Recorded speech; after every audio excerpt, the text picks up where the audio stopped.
Hello, Worldview listeners. I want to take a moment and give a shout out to my friend Luke and his team at increasecreative.co. This season of our podcast, Luke has been helping his team there to produce the content that I hope that's been a blessing and encouragement to you. It's been a help to me to have his behind the scenes work, and I want to give him a shout out and let you guys know about his company. Increasecreative.co is a great partner for you to consider for powerful church communication. Luke's team can create custom websites, compelling graphic designs. They help with original video and, as you've noticed, original podcast content. It allows people like you, people like me, to connect with our communities. So I'd encourage you to let them handle the creative aspect of what you need help with so you can focus on your mission. Take a moment, visit increasecreative.co to learn more about how Luke can help you. That's increasecreative.co.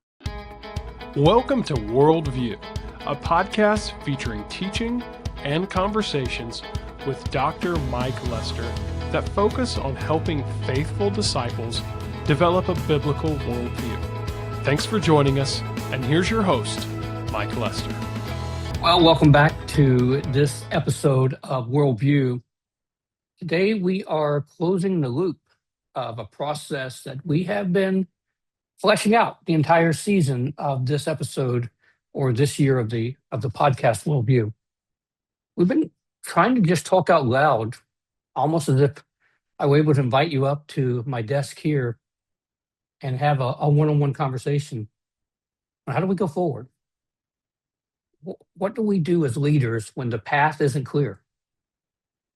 And today is sort of like an epilogue to that season that we have been fleshing out. You can call it a Red Sea checklist if you want, but I want three words to sort of resonate with us today. Discern, decide, declare. I really want these three words to be our takeaway from this season. Discern, decide, declare. Discern, gain clarity, assess the situation, understand what God has been doing in the past, what brought me to this point. Am I outside of God's will, or is this part of the path that God has led me on? Discern. I can't go forward until I know the answers to some of those questions. Decide. I can't stay in the paralysis of analysis forever. I have to make a decision as a leader. Yes, I can pause and pray, and I can set aside times for fasting, and I can have intense seasons of gathering people together to pray. All of that is fine. But eventually, there just comes this moment when we have to decide. We can't just say, I'm going to put it off tomorrow because maybe the rapture will come and I won't have to make this decision. Leaders have to make hard decisions. It's part of our job calling. It's part of the description. It's the landscape that we live in. So we discern, we understand what's brought me here. We try to assess the situation. We make a decision, we decide, and then we declare. We have to tell our team. We can't just say, hey, I made a decision. I'll tell you about it when we get to the top. It's how do we communicate as leaders to our team through intense seasons of difficulty? So I just want to talk to you with that framework today and sort of bring a conclusion to some of the thoughts here, leader to leader, this idea of going forward. Let's talk about this first word, discern. Maybe use the word assess, maybe use the word clarify, whatever word is part of your terminology, but discern is what I'm going to use today. And I want you to imagine the last time you were in a difficult situation. Maybe you're there right now. And I just want to ask you to go back to that moment, or in this current moment that you're in, or maybe it's a future moment you're envisioning, but go through a mental checklist. Have you accurately assessed the situation? Another way to say this, am I dealing with facts or am I dealing with emotions? Our world today runs on emotional drama fuel. The social media feeds we see snap just a snippet of something just to fit the narrative that is the aim, and then boom, turn it loose and hope it goes viral.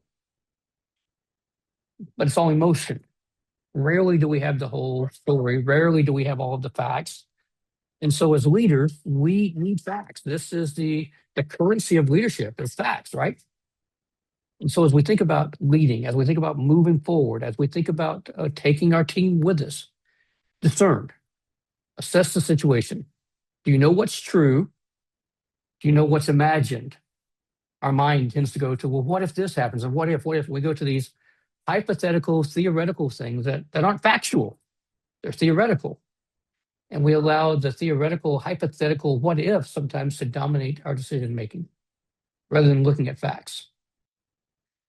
Another way to just maybe drive this home is just to ask a question: am I responding rationally or emotionally? Discern. What is this current situation I'm in? Do I understand the big picture? What is God doing? What has God been doing? What is the trajectory God has me on? What's the pathway? Discern. Do I know the fear that is limiting me, holding me back? My fear. Do I have a fear of failure? Do I have a fear of disappointing my team? A fear of disappointing a mentor or a leader? A fear of looking foolish? Do I have a fear of whatever? What is the fear that is keeping me from moving forward and making a difficult decision? Do I understand what I'm afraid of losing?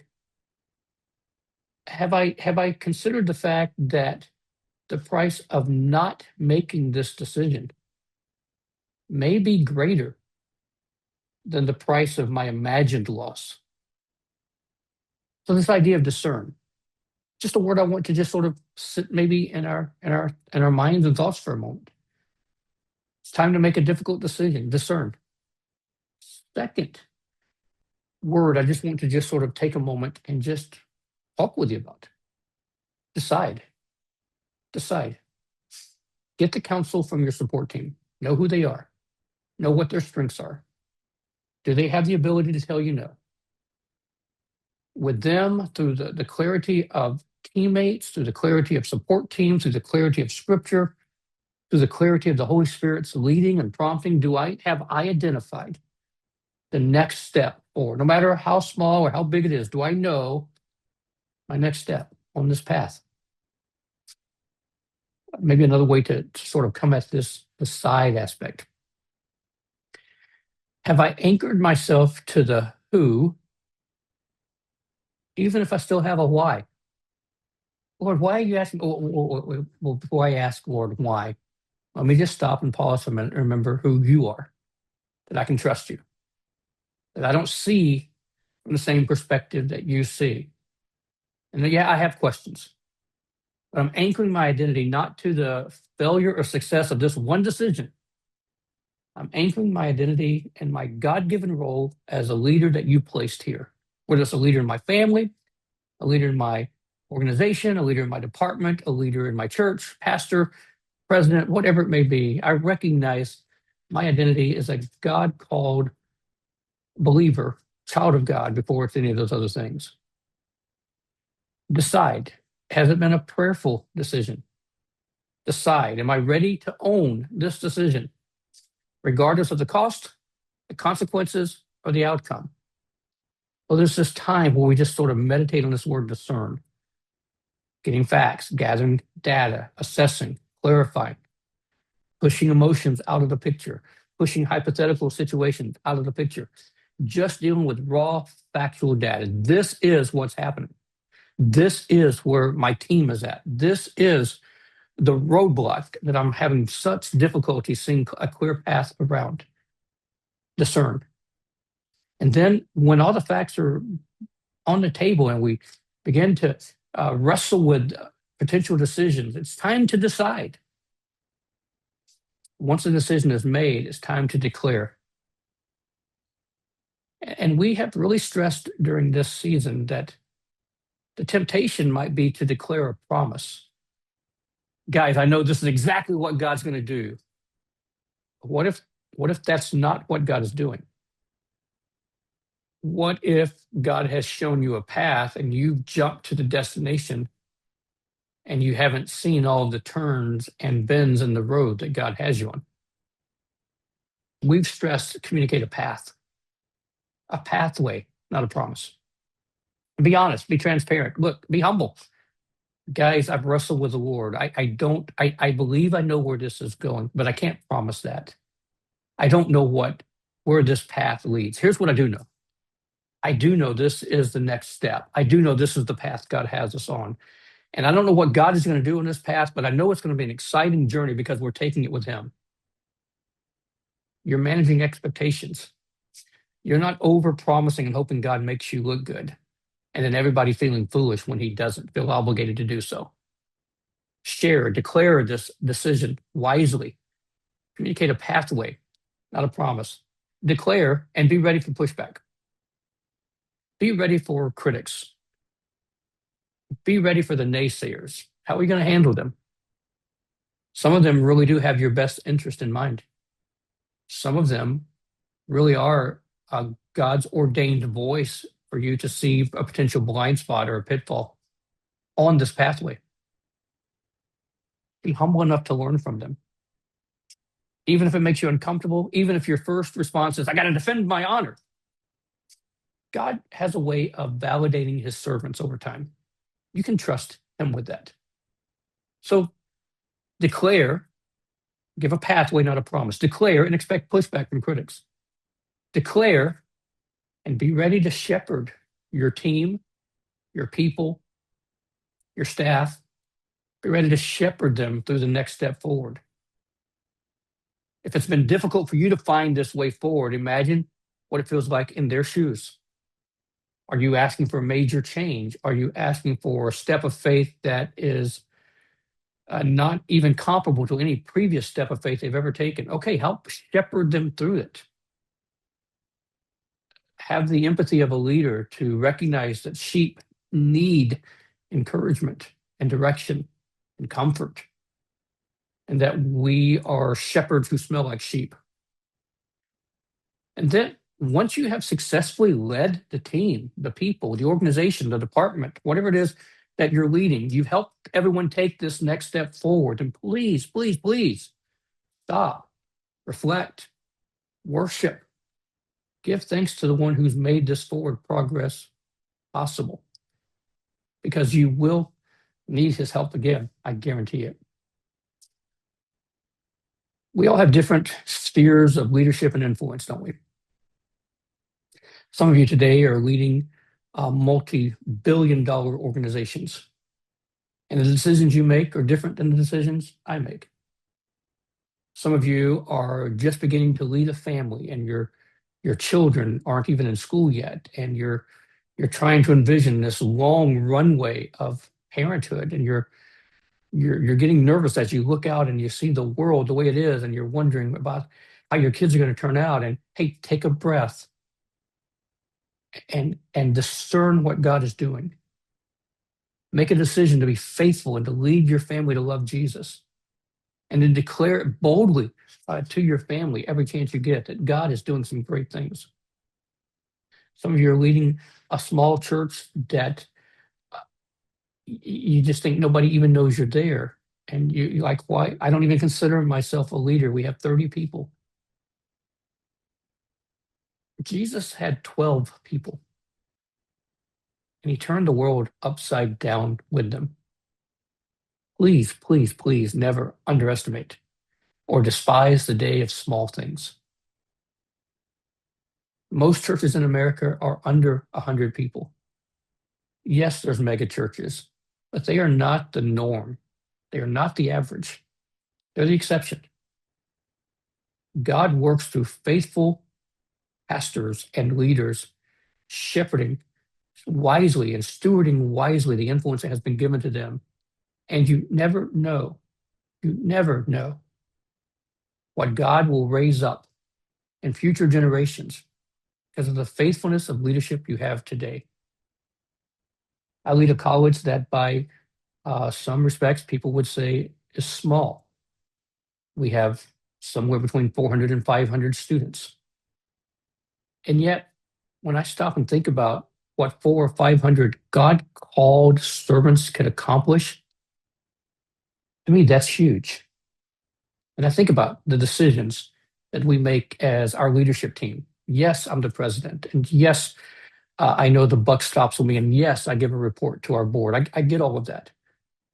But I also understand the team that God has assembled that I get the privilege of leading and leading with. And I know there are times where we need to stop and discern what is God doing? What has brought us to this point? What's the next step forward?